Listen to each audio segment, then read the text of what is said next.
What's up, guys? Welcome back to the Loading Up podcast. I am your host, Producer J, along with one of my co-hosts, Brother Zay. What is up, friend? What's going on, man? How you been? So before we get into everything, just want to remind you that you can like and subscribe if you're watching on YouTube. And if you're listening to us on a podcasting app, you can rate us and you can share. I mean, you can also do this on YouTube as well, but share us so that way we can get more listeners and get more followers and all that stuff.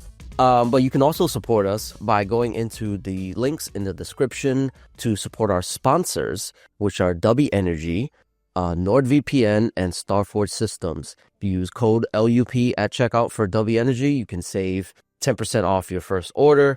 NordVPN, you could click the link and save 67. I always forget 67, 68, 69, one of those 60s percentages off of subscription to that.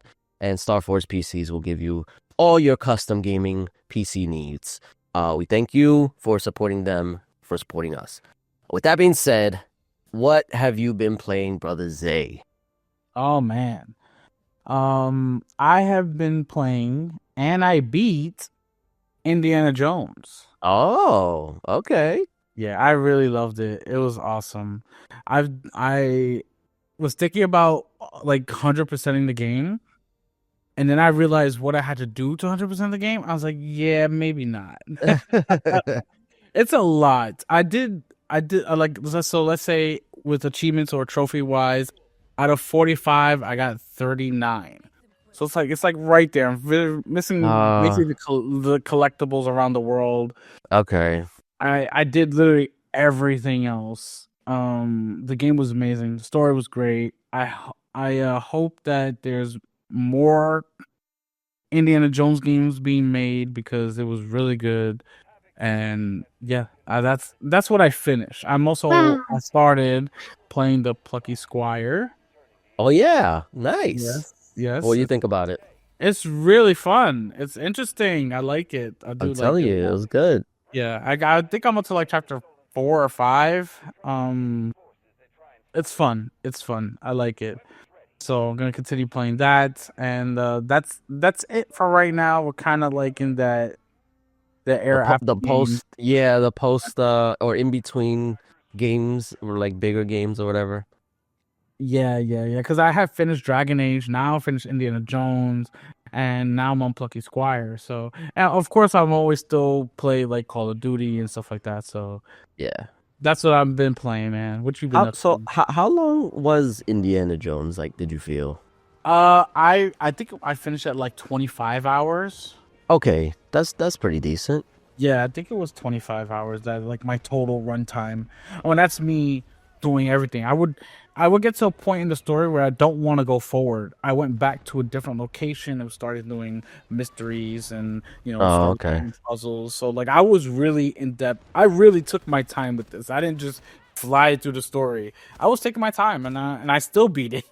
Yeah, that's good. It was a good game. That's good. You know what? All this does is prove that you don't doubt machine games. All right, like they know what they're doing. Okay. Yeah, so whatever game they got cooking next, hopefully it's Wolfenstein 3. You should be excited for it. For sure. I really loved it and look forward to any more sequels in the future if they do one. Yeah, I mean, I think, well, I guess it'll just depend on Disney. Like maybe this was like kind of like they're showing that it's possible to have this be a franchise in gaming, and yeah, maybe we'll see more from them. Well, they did right, so they did. They went by the book, basically, by the movies, wherever you want. They did it. Yeah, so it's a proper adaptation, and I'm glad to see it. I'll get to it eventually, but and as far as what I've been playing, this week has been rough for me. As you can tell, I'm very nasally right now. I'm congested. I'm getting over a cold. I've been sick for like the past like 3 or 4 days. It hasn't been like tough. Like it's not corona, just letting you know. it's just something, a cold. I don't know. It's one of those things where it's like you always get paranoid. At least I do. I get paranoid whenever I get sick, and it's just like, oh boy, here we go.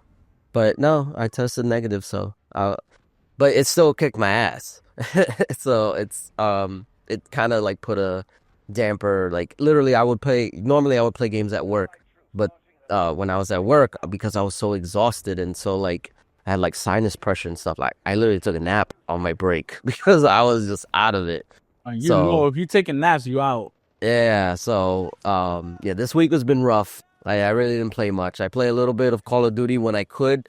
I actually went back to WWE because for some reason, not for some reason, but like my brother wanted to play the GM mode that's in the game, and that's what I've been playing. I've been playing it with him. I've been playing with my fiance because I got her into it and she's into it now. And So I played a little bit of that like in the beginning of the week, and that's been a little fun.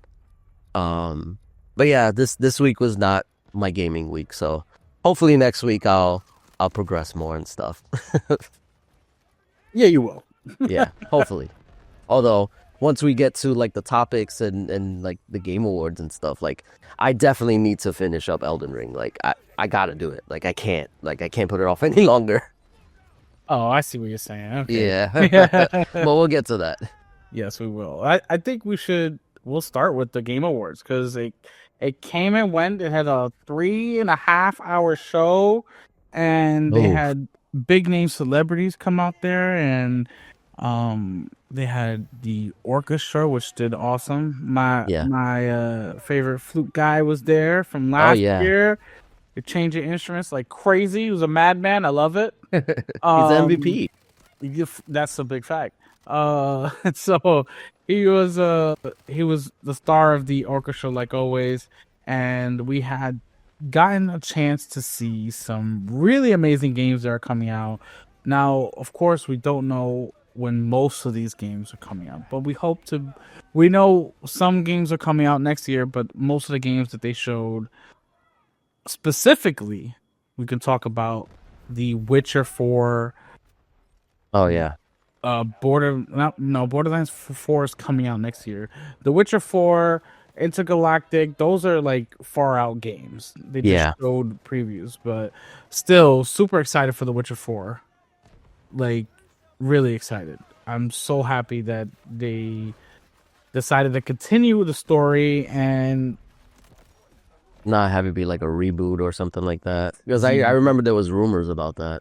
yeah, like I'm really happy with the direction this is going. I love to see it. I want to play it. I just can't wait for that. But before we get into like actually talking of like what they showed, let's talk about the winners because that's what the Game Awards really is about, or What at it least should be supposed to about. be. Yes, what it Right. should be about would be about the winners of all the awards, and they had some. Let's talk about a few of the categories. Yeah. So the best performance. So this is a big category. Everybody always talks about the best performance in games. Some of the people that were nominated were from Silent Hill, Luke Roberts, Star Wars Outlaws, as Humberly Gonzalez. She was nominated. Even Brianna White from Final Fantasy VII Rebirth, and Melina Jurgens from Hellblade 2, and of course, Hellblade 2 won. Her performance was absolutely outstanding. I mean, the whole game was First two-time winner. yes, first two-time winner, yes. And I don't think unless Indiana Jones was in the Game Awards, I don't think anybody else would have won. Yeah, You know, I've heard many of people online saying that like if that they should include Indiana Jones somehow, some way, but just yeah, because of the release date, that's because that's like a shame. it is a shame because It is a but shame. from what I've heard and what I've seen, like and they even had it. I mean, he came out. Yes. Oh shit, I'm blanking on his name. Troy Baker and Troy Baker. Harrison Ford Yeah, and Todd Howard were all on stage. They all made an appearance, and they even talked about not kind of being in best performance. yeah. But Honestly, yeah, if he was in best performance, it would have been super close between Melinda Juergens from Hellblade and Troy Baker Right. for Indiana Jones. So it would have been super close. I don't know who I would have picked because Hellblade 2 is centered around Senua. Right. And she is the face, so it's sort of like an original performance where she put literally her heart and soul to make this character alive. Yeah. Whereas Troy Baker, he just mimicked an actor, a very famous actor. I But he mean, did it so well. brilliantly. Yeah, he did it brilliantly. But, do you vote for someone who's just a famous actor who's portraying a famous actor, or do you vote for somebody who really put their heart and soul into making a character that's alive? So for me, it would have still been Melinda Juergens, but it would have been super close. Yeah, I think so too. I think the originality is what helped sell it because I mean she came out on top of all the other ones. So Yes, absolutely. I want to talk about best ongoing game. So the nominees were Destiny 2, Diablo 4, Final Fantasy 14, Fortnite, and Helldivers 2. Now, if you've watched the Game Awards, you know who won. It was Helldivers 2. Mhm. And do you have any opinions on this particular I think category? the fact that this is the second year in a row where Fortnite did not win best ongoing game, Yeah. despite it actually being like one of the most like The best ongoing game? yeah, like the fact that they're constantly updating. They just added a first person shooter mode that it like mimics Call of Duty and stuff like that, or you can basically play an FPS in Fortnite and it feels like actually pretty good. So like I don't understand how you can have a game that is able to do stuff like that. And not just that, but like a bunch of other stuff like with creative mode and stuff like that and not have it be the winner. Like that makes zero sense. So for me, it's like like you said, they just had these big updates. They just had a concert with like Snoop Dogg. Oh yeah, I and haven't Juice even WRLD. mentioned that. Yeah, They literally had a concert where there was like 12 point something million players on at once. The most concurrent players Fortnite has ever seen in its history, just on Steam. That's just Steam numbers. not Steam, Epic Games. Oh, I'm sorry. Yeah, Epic Games. Yeah, just on Epic Games. Those are just Epic Games, which is absolutely insane. Like, that's just PC. yeah, That's not including consoles, not including PlayStation, Xbox, or even Nintendo Switch or mobile. And Helldivers 2 wins, which had player base drop off 90% after all the controversy they went through earlier in the year. I mean, don't get me wrong. Helldivers 2 at first, when it came out, it launched, it was good. I had a lot of fun playing it. It really tanked after all the updates. It really put a sour taste in the community's mouth. Then the whole controversy with them pulling the game out of like 186 countries because Sony wants to pad their numbers with PlayStation Plus numbers. It really lets a sour taste in the whole community's mouth. Like the game was like 300, almost 400,000 players at launch, and now there's less than 50,000. It really lost like 90% of its player base. How is it that the best ongoing game when it goes up against Fortnite? I don't understand. Honestly, in reality, if this was actually like based off of merit and stuff like that, Fortnite would win every year. Like, let's just be honest. Like, don't even have this category because Fortnite is gonna win every year. But the fact that Helldivers won makes me feel that it wasn't, I want to say political, but like it felt like they had to do it because I mean, later on in the show, they had a freaking Helldiver come out and announce like a new update and stuff like that. And they had a trailer. So maybe it was more out of obligation than anything. But maybe they brought that. Maybe. Honestly, they bought the award. Yeah. I mean, because like Helldivers 2 was also nominated for Best Community Support. So was Fortnite. But of course, it didn't win Fortnite or Helldivers 2. This one went to Baldur's Gate 3. Now, See, that one makes a little bit more sense. That makes more sense Yeah, exactly. It makes sense because they really like they said they were gonna do one last update. They added the mods. It was done. Next thing you know, boom, we're gonna do another update. We're adding more stuff. So the best community support would have to be Larian in that sense over Yeah. Helldivers 2 and Fortnite. So it just makes sense in certain areas. But I feel like a lot of honestly, I feel like a lot of these award like a lot of the winners, I feel like they brought their place, and I'm not trying to say that just because I'm salty about Game of the Year. I really feel like some companies brought or maybe nudged a few of the people who vote on these particular awards to nudge them in their direction. I really do because some of them just don't make any sense. Yeah, They I just think so. We've known before that the actual like user vote is like 10% of like the overall vote, and yeah the rest is done by a committee of people from like the game journalist industry.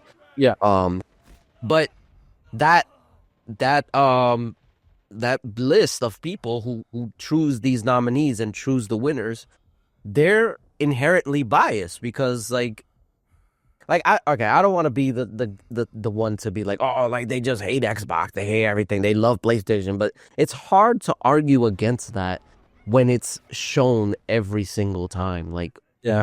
just like with this example, like with the Fortnite and Helldivers, like there's no way that you can't say that there isn't some bias towards PlayStation. Like it's just too obvious. And then that it's even more clear when you look at the Game of the Year winners. So it's or a winner. So it's like I don't understand like why people feel like there isn't anything there. Yeah, But no, it anyway, definitely has to be. I mean, look at best multiplayer. The best multiplayer winner was Helldivers 2. yeah. How? How? Because by August there was nobody playing the damn game. Yeah, It just doesn't make sense. Call of Duty comes out, it's a smash hit. Its sells number one on PlayStation. It's number one on Xbox. Number one on Game Pass. It's number one on PC in terms of numbers. It's just crazy. it's It's yeah. so crazy that Black Ops 6 didn't win over Helldivers 2 for best multiplayer. Yeah. And if anybody's gonna say "Oh, I'm just a fanboy," listen, I played Helldivers 2. I really liked Helldivers 2, but it is not better than Call of Duty Black Ops 6. It's just not. Yeah. Okay, and if you think it is, maybe you need to redo multiplayer games because it's just not better. Yeah, I genuinely want to know what was the what do they call it, the formula to decide like what would be winner, like what decides what is best multiplayer or ongoing game or stuff like Yeah. that. Like is it based on player numbers? Is it based off feedback? Like what is it? Like because like you said, for all intents and purposes, like Call of Duty should have won best multiplayer game. Yep. But like because that's what I've heard. Like everybody has been praising it. I mean, you still got the Call of Duty diehards who they don't know what it's like to actually like a game, so they just complain. Like that's what they do. Like they don't know what is good or what is bad. That's all they know is complaining. It's been like that since freaking Modern Warfare 2, like the original one. So it's nothing new. But anyway, yeah, it's just I would like to know what it goes behind deciding it, and because it's just it's stupid. It's really stupid. And before we like go on, I do want to mention because like this is something that has bothered me about people's reaction towards the Game Awards, because we all know like it's just the Game Awards. It's really not a big deal or whatever. Yeah. It's like it's just another show for Jeff Keighley. But when people come out and say like after the show like, oh, this was the best Game Awards ever, Jeff Keighley knocked it out of the park, it was amazing and stuff like that. Okay, it was a good game showcase. Like if you were to call it like a winter game fest, like the same way as summer game fest, it would have been amazing. This is probably Jeff Keighley's best game showcase. But as an award show, it was garbage because it was there. Like, how many awards got freaking yada yada in the freaking like in between trailers. Like I some think some almost all of them. yeah, almost all of them. I think maybe 4 categories got like their show where they could stand up and talk. You know, I was like, it's Yeah, ridiculous. and like when freaking the announcement of the award, the people coming up to accept it, and then their speech, when all that is shorter than one trailer, that goes to show what takes priority in these shows.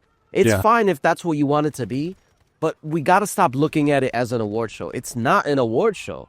It's a game showcase. It's another Summer Games Fest, but in the winter, and it's not even in the winter. It's freaking in late fall. So I really don't like this whole like neglecting the fact that this is supposed to be an award show, and like the fact that he lists off a bunch of games like, oh, and this one won, okay, next one, this one won, okay, next one, this one won. It's like, no, that's so like disingenuous, and it comes across as like just like in like it's disrespectful to like the actual developers who are there. Like, give them their platform to accept these awards.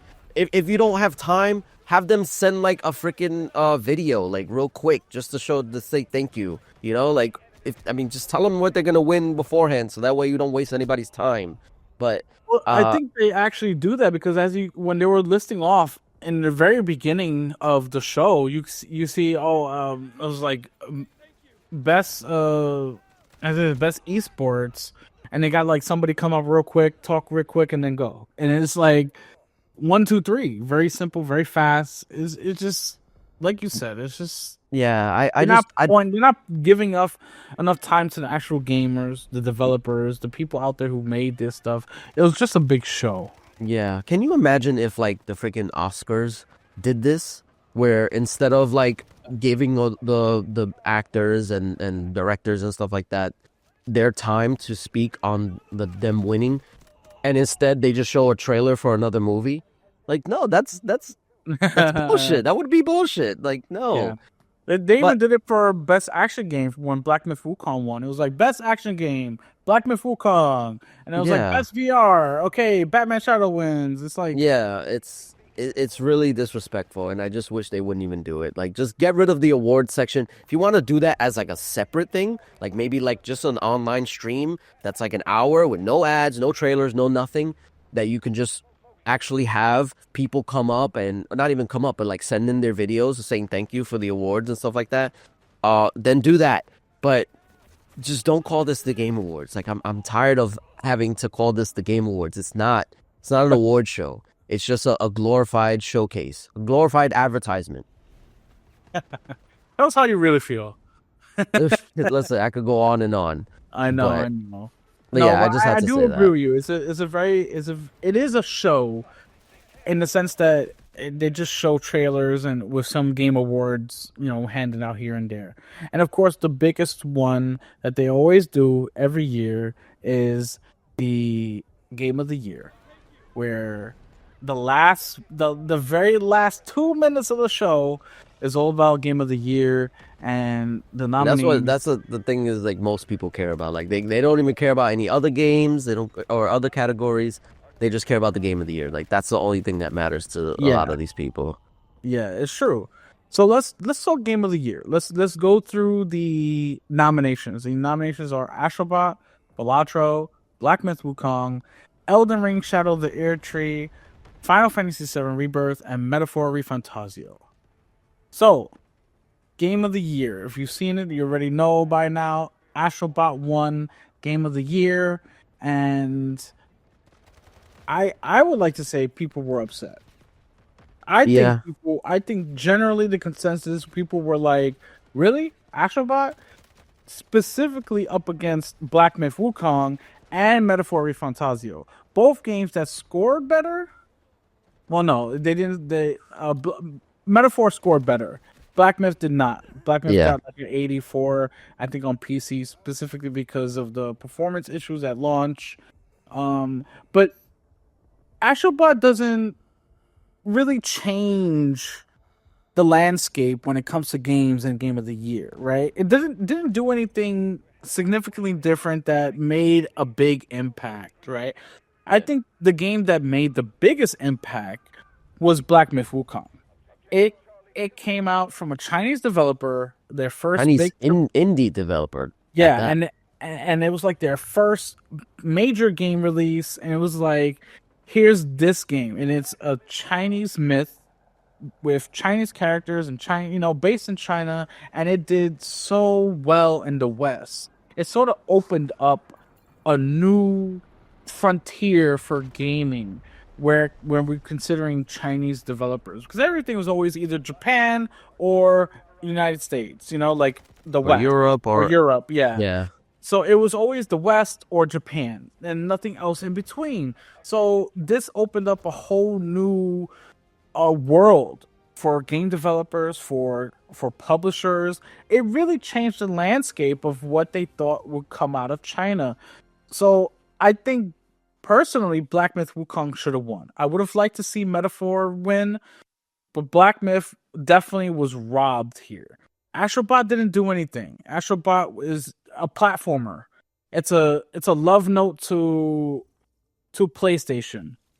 That's all it is. It didn't really change anything for the year. Whereas last year, Larian with Baldur's Gate 3, they sort of changed the landscape, changed people's whole minds and perception of what RPG, a tactical RPG could do, It Yeah. was really game changing. And I think Black Myth did that this year. I think they were robbed. Yeah. I definitely feel like, so honestly, I think this was more to send a message to like the gaming industry, because when was the last time, aside from Mario, when was the last time a platformer was nominated for Game of the Year? It's been a while. Again, it's literally just Nintendo these days that they do the Mario game, and that always gets nominated. So I think this was done as a way to send a message to all publishers that, hey, platformers can win Game of the Year. You should probably make some more. And I, as a message, I get that. And I actually, I kind of agree with it. But to do it in this context, it's, again, it feels like a slap in the face. It feels like you're just using the Game of the Year, or the industry, the journalists are using the Game of the Year award from the Game Awards as a way to push a narrative that they want more platformers, rather than giving it to a game that actually deserves it. Now, that's not to say that Astrobot is a bad game, or that it wouldn't deserve it, or it's not in contention for it. I think it getting nominated was enough to send that message. But to have it win just feels like, oh, it's been a while since a PlayStation game has won, so let's pick a PlayStation game. And yeah, I think I haven't played Black Myth, so I don't know. I mean, I haven't played Astrobot either. I haven't played any of these games actually.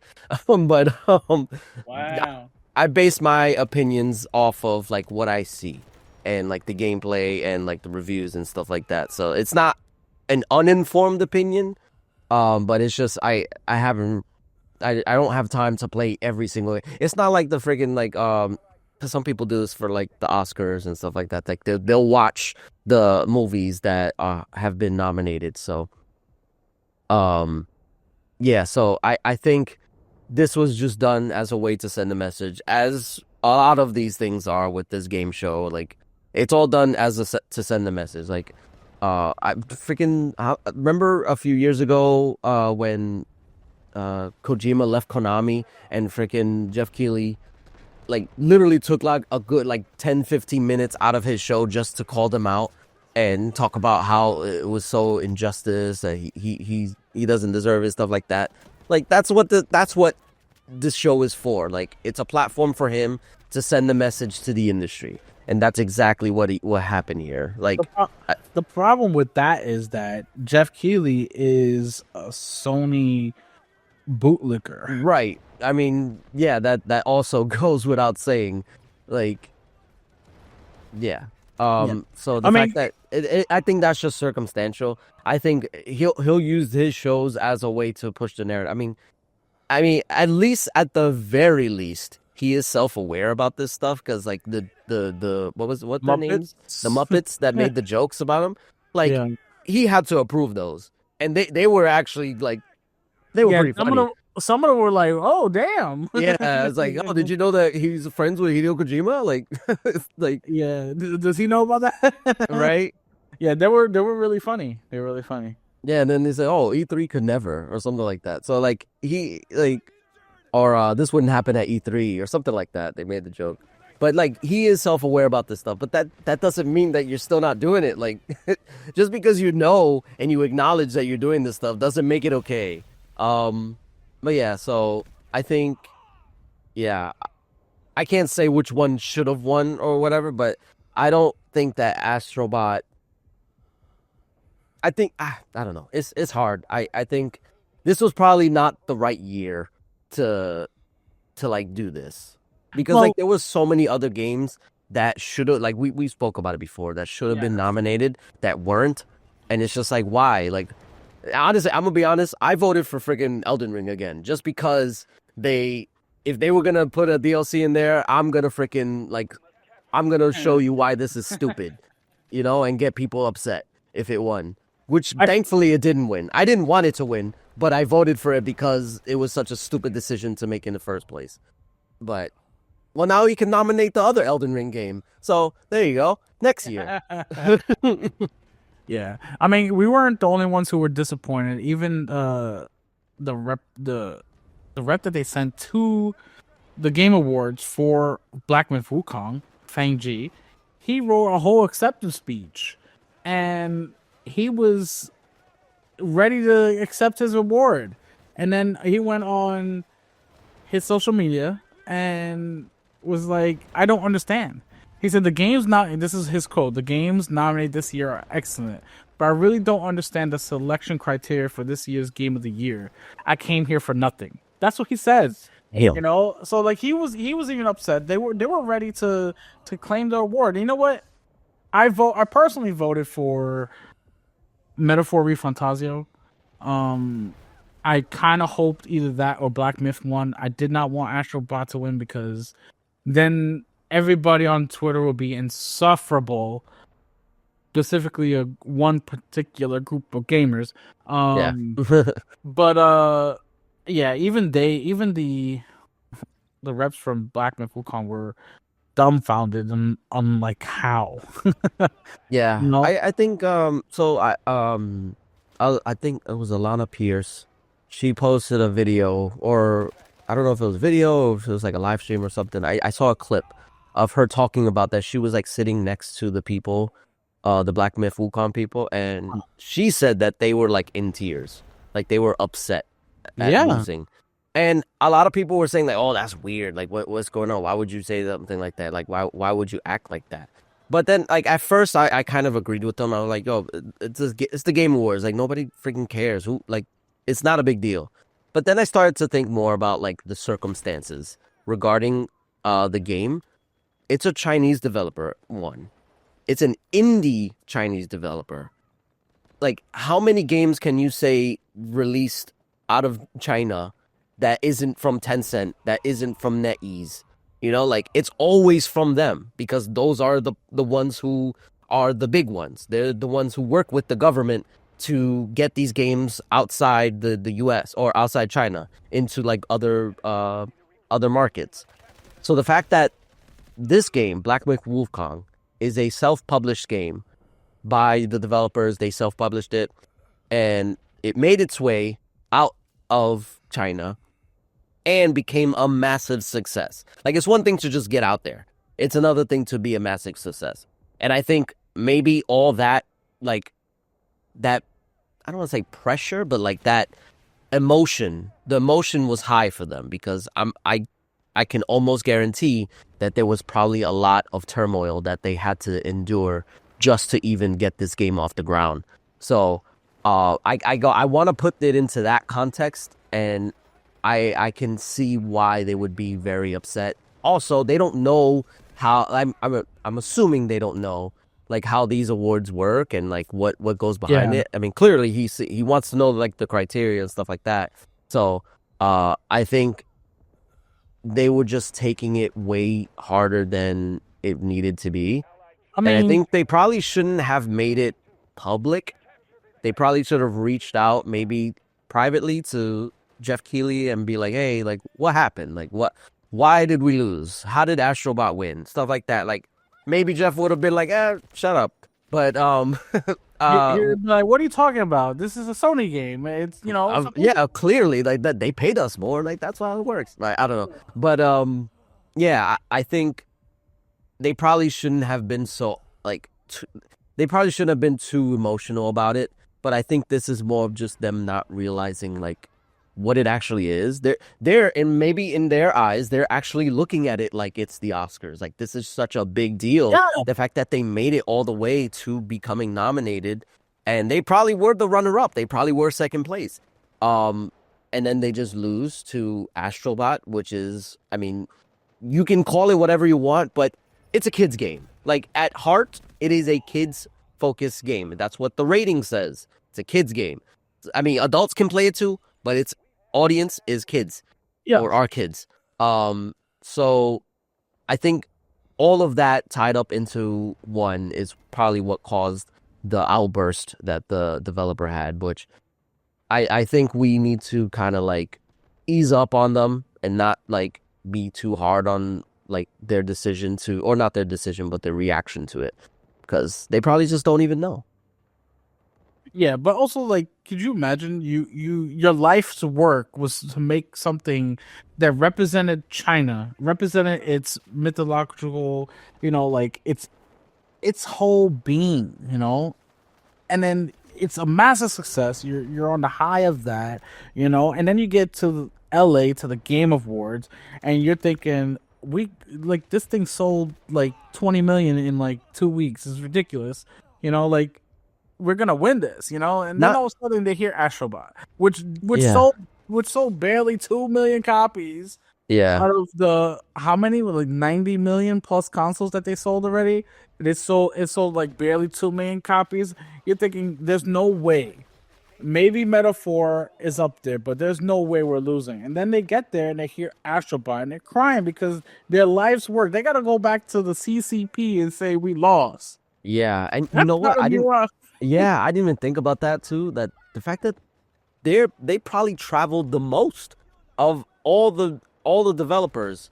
Um, and like the fact that they're in indie studios, like it's not like cheap to travel. Like like a lot of these other studios, like they have to, they get like the publishers fly them out and stuff like that. So maybe they thought, oh, like, or maybe they were sold on the idea like, oh, you have a strong chance to win, you should show up. And they were like, okay. And then when they lost, they were just like, yo, why did we come out here? You said we had a good shot. And like I would like to know what behind the scenes stuff happened, because there's all like that. I feel like to react like that too is like something happened, you know? Yeah, yeah. Well, I mean, it is what it is. The Game Awards came and went, or the Game Show Awards came and went, Yeah. and we just wait for next year. We did get to see a lot of great trailers, though. For me, The Yeah, Witcher. that's why I watch it. Like Yeah, of I course. honestly don't even care about the awards. Like I hate to say it, but it's not important. To us. To us. Maybe the Yeah, developers, I mean, clearly yeah, some of them, but yeah. But I mean, the game trailers that we saw were pretty epic. I'm super excited to see more of and play The Witcher 4.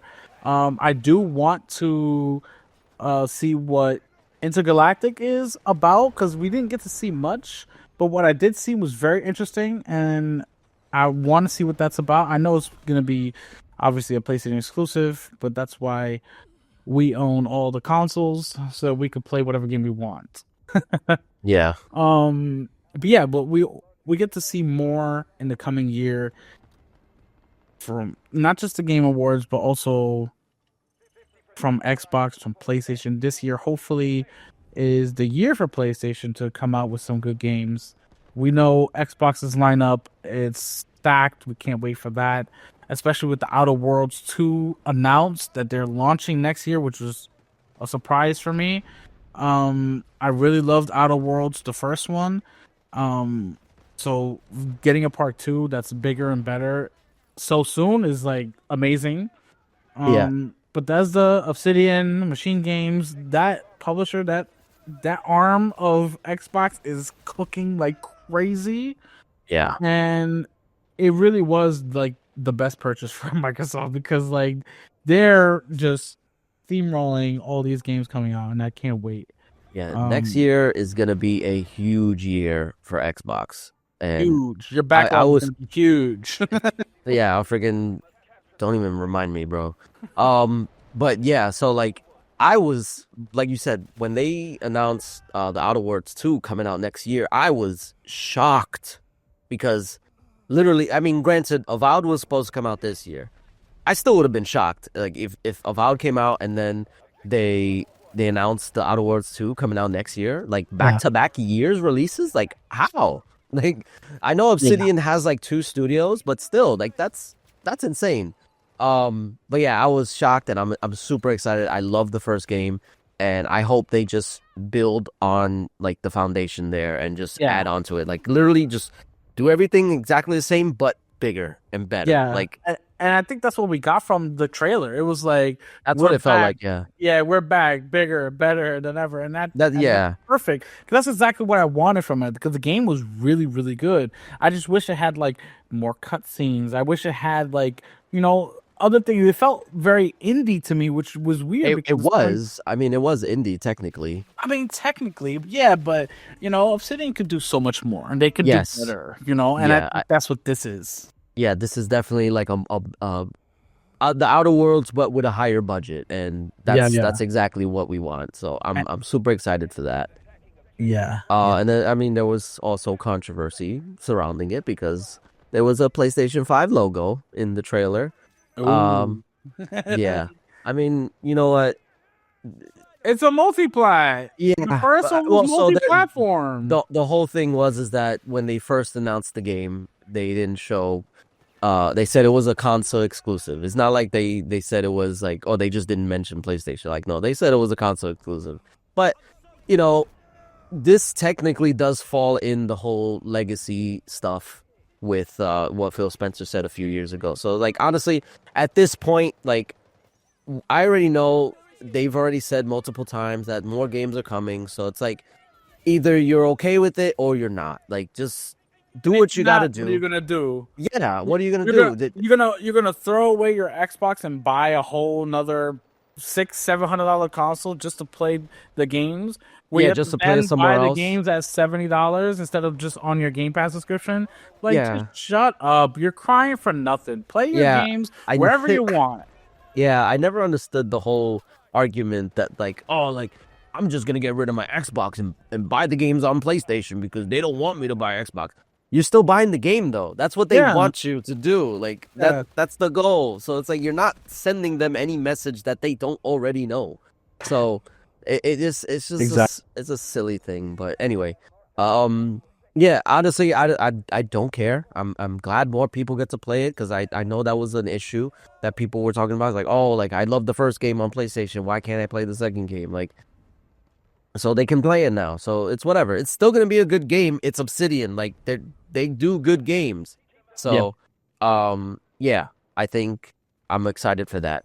Another game that I'm excited for, which I alluded to earlier, Elden Ring Night Rain, which that shocked me, honestly. Like I know From Software games have like a reputation for, reusing assets and animations and stuff like that to kind of like get past like development issues, and like that's why they're able to like pump out a lot of games so fast. Like I think like just within the past 10 years they've had like 5 games. Like that's a lot for a developer to just output on their own. And I know they have multiple studios as well, which this could also be the case.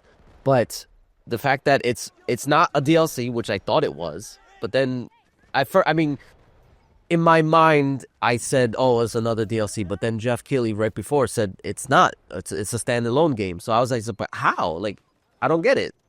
So it's a spin-off, essentially. Like it's not a sequel because I know that's what what From Software said before. They said they're not working on Elden Ring 2. This isn't Elden Ring 2. This is a spin-off. It's a separate game, just takes place in the same world, same mechanics, same everything. It's just a spin-off. And I am super excited for it because it's a co-op focused game, which honestly, and I was actually, because I showed the trailer to my brother who was also into Elden Ring. I was telling him, like, if co-op is the main focus, I know co-op was always in like From Software games.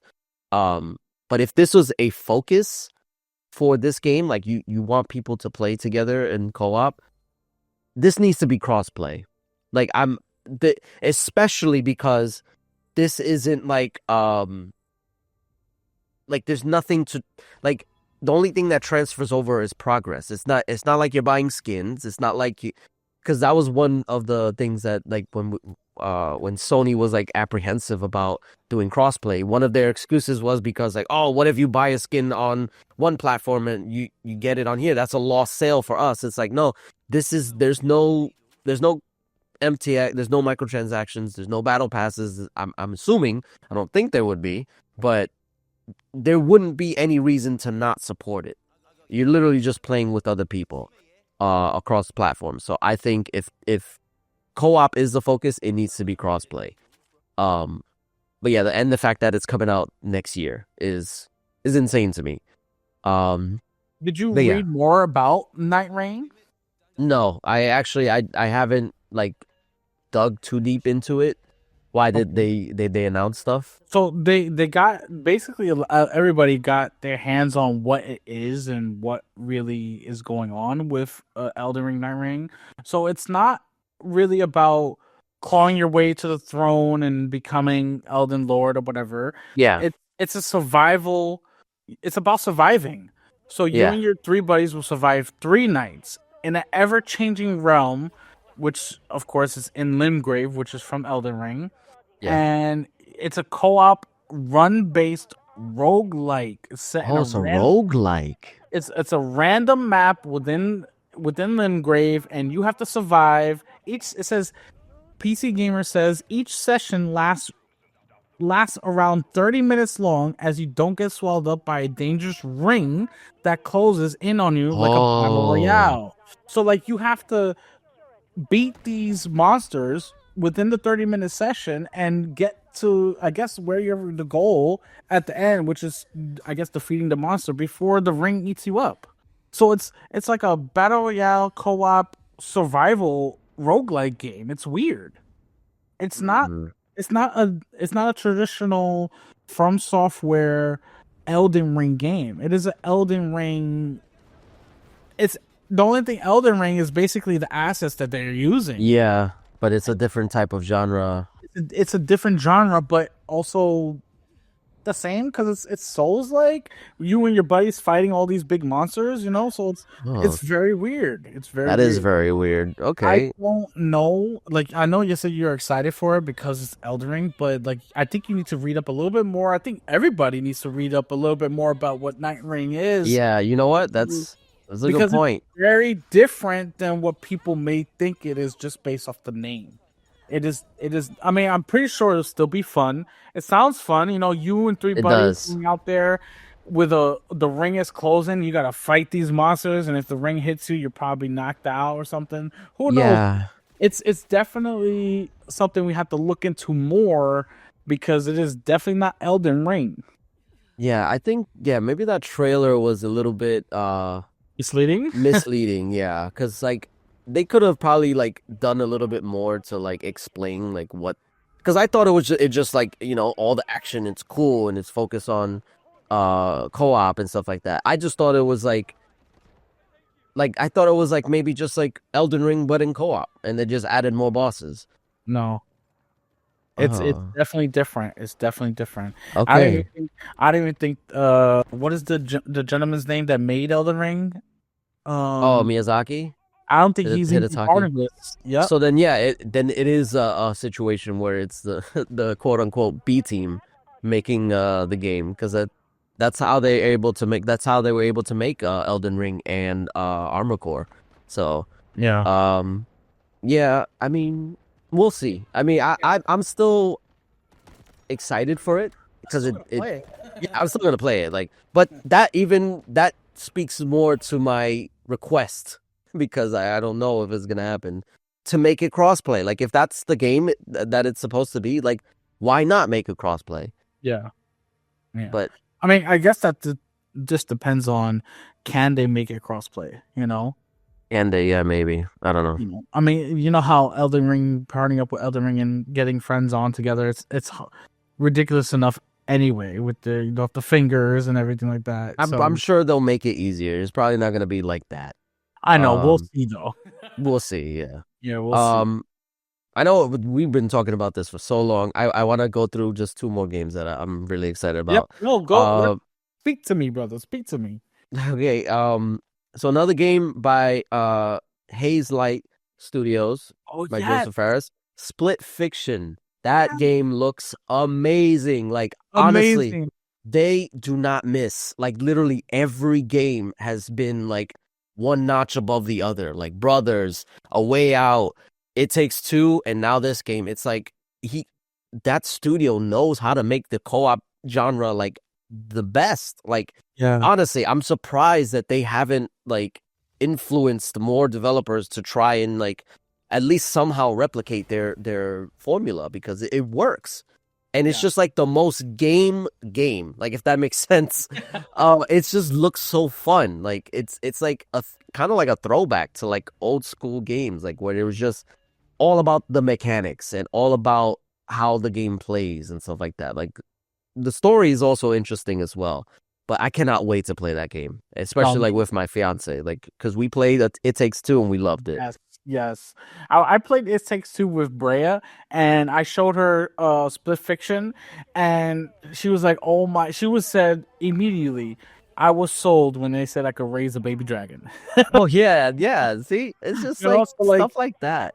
It's such a good game, and I'm so glad you brought up their old games because you can see the evolution Yeah, of co-op games from Brothers, it being very simple, very tragic story, to A Way Out, and then It Takes Two, which if I'm not mistaken, won Game of the Year, right? it did. Yeah, the year it came out. Yeah, the year came out, one Game of the Year, and now Split Fiction. I think it looks absolutely fantastic.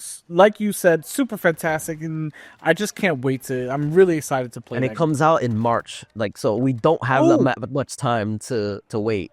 Oh wow! Okay, Yeah, great. so very very early in the year, so I'm super hyped for that. Yeah, and also, like my friend Bray said, we were talking about this earlier today.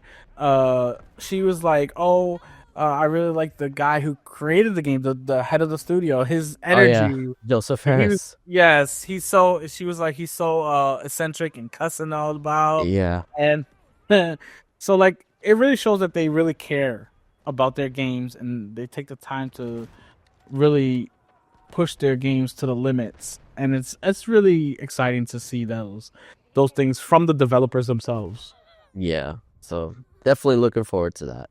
One last game. I mean, we mentioned Intergalactic, but I am hyped for that, but I need to see more of it because it could be anything, honestly. Yeah.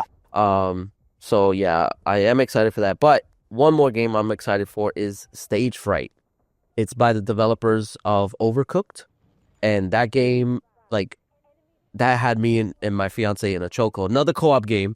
It had me and my fiance in a chokehold. Like, literally, we were like stuck on that game for months, trying to get all the 3 stars and doing all the DLC. Like, it was just so fun. Like, it was like the game that it was our go-to, and like when we just wanted to chill and stuff like that. So I'm definitely looking forward to this.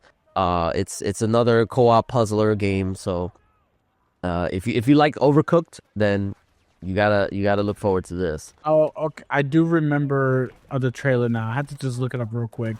I do remember this trailer. It did look fun. Yeah, and yeah, the trailer was also pretty funny too.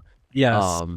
But yeah, so I'm looking forward to that. And all these games come out, aside from Intergalactic, they come out next year. So it's like next year, I'm telling you, it's gonna be 2025 is gonna be like the year for games. If GTA still is in 2025, it is the year of gaming. Like, like the kids say, gaming's back. Gaming's back. But yeah, Yeah, those were my highlights for the show. Obviously, they had, big announcements like Okami 2 or Okami sequel coming out. I yeah, never played the first one, but I know a lot of people really like that game, and yeah. It's a I good know there game. was I've heard many good things about it, and I know it was like a very I don't say it's emotional, but there was a lot of history behind it because now Hideki, or his name is Hideki, right? Hideki Kamiya. Um, Believe so. I don't quote me. Yeah, I know it's Kamiya. But he is actually back with Capcom after so many years because I know there was a falling out. That's what led him to create Platinum Games, but then he left Platinum Games now because he started, it was Clover Studios, or Clover Leaf Studios, I can't remember. But now he made a new studio with Capcom called Clovers. So now their first game is going to be a sequel to Okami. And one of the things that I am excited just by this announcement, I mean, Okami is a nice announcement, but personally, I hope this leads to another Beautiful Joe game because Yes. that game is so like it Super fell off to the wayside. underrated. Yeah, it's Yeah, very super underrated, underrated. and like it just disappeared. And what I don't understand, it was in a freaking Marvel versus Capcom game. The Beautiful Joe was featured in that game, but he Yeah. hadn't had a game for like 10 years at that point. So I don't get why they haven't revisited that, and I think Well, it's mostly because of the whole situation with Kamiya and the studio and stuff like that. So hopefully that bridge has been mended and it can lead to more games coming out, specifically that one for me. Well, guess Um what? I'll tell you this because I was just reading that Capcom has stated they're going to be revising a lot of old IP that just are dormant and they haven't used in a long time, which is great. Whether it's I don't, and we're not talking about remakes. We're talking about like w- Bringing them sequels back and bringing sequels, yeah. back new games with these characters.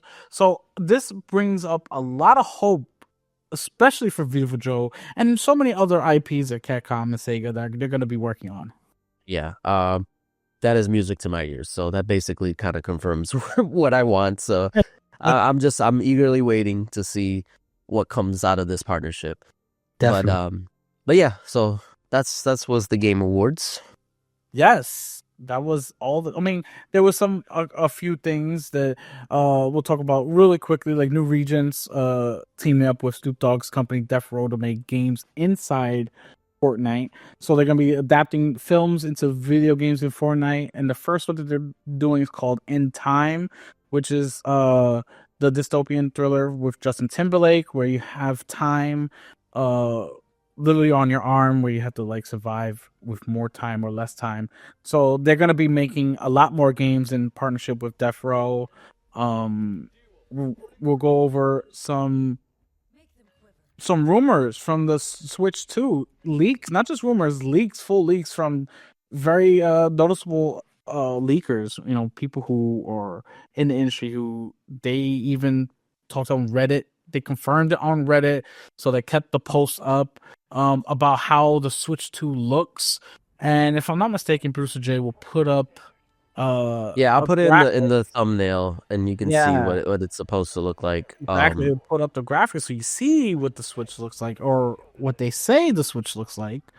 Yeah, it's very odd, this whole Yes. situation regarding the Switch 2. Like it's like the worst secret in gaming right now. Everybody knows it's coming, and even Nintendo has basically said it's coming, but they just haven't announced it yet. And I don't understand what they're waiting for. Like everybody knows. It's already been leaked multiple times. Even freaking what sold me on it was D brand, which Yeah, I know they're very like outlandish when it comes to their marketing and stuff like that, but they outwardly put their new, I guess, cut case yeah, the for case. the Switch 2, and they called it the Switch 2 case. And it's like at this point, I think they're all these people, like even the leakers and stuff like that, they're kind of just pushing Nintendo, be like, yo, what are you waiting for? Like, get on it, announce it, let people get excited for it, so that way we can announce our shit. Like You know. And also I'm sure game developers are pretty annoyed too because I'm sure they have games that they're waiting to release on it too, but they can't announce it because Nintendo hasn't announced it. So it's like, Yeah. what is Nintendo waiting for? They know it's gonna sell. Whoa, hold I up. don't get It's it. gonna sell depending on the price. Right, that is true. That is very true. Yeah. Because we did talk about what the potential price could be.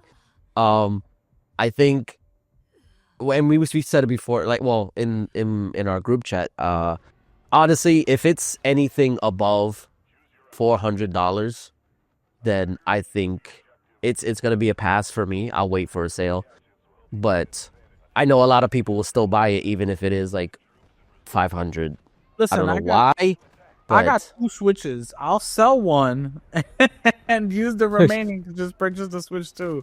I don't need 2 Switches. I could just get one Switch and then have one Switch 2. so you're gonna be like the PS5 Pro fanboys, right? I'll Oh, just sell whoa. my PS5 and I'll get the PS5 Pro. That way I Well, don't I have to don't pay have that two much. PS5s. I have only one PS5.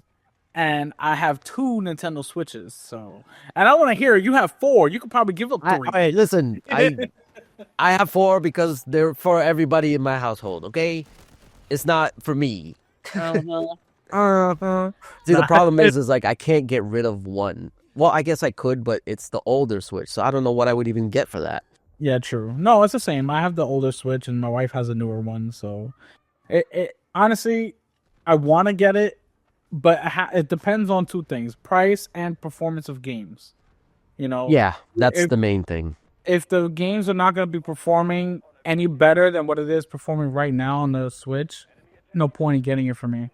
Or yeah, or if it's just marginally better, because like that's literally what happened with the PS5 Pro. Like, Yeah. yes, it technically performs a little bit better, in some cases worse, but it's the upgrades are not worth the price, and I think that's gonna be the main thing.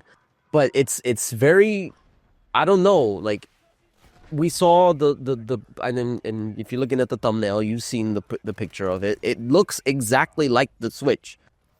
I don't know how you can just cram more power into the same casing, because if you the rumor is that it's supposed to be as powerful as a PS4 or like Xbox One, like base model. And if that's the case, I don't see how they can do that with the same, like, I because think they said it wasn't as heavier or anything like that.